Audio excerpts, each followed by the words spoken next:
Welcome to the Startup Funding Espresso. I'm Hall T. Martin, where we talk about how to raise funding and invest in startups and the time it takes to drink an espresso. If you have a question about startup funding or investing, please go to the website, startupfundingespresso.com, and type in your question into the chat bot in the lower right corner to receive an answer. I hope you enjoy this episode.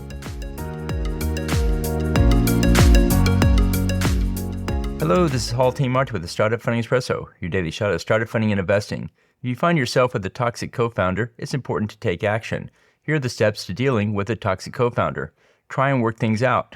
Put it out on the table as an issue and talk through it with the co-founder. If the co-founder is indeed toxic, then the next step is to work out an exit strategy. It's important to bring in your legal counsel before making any moves.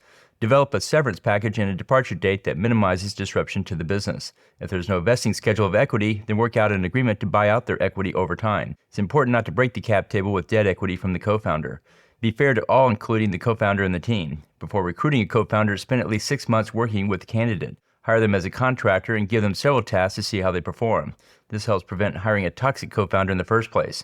Make sure their equity is on a vesting schedule in case you need to separate early. Thank you for joining us for the Startup Funding Espresso, where we help startups and investors connect for funding. Let's go start listening to today. Hall T. Martin is the director of Investor Connect, which is a 501c3 nonprofit dedicated to the education of investors for early stage funding.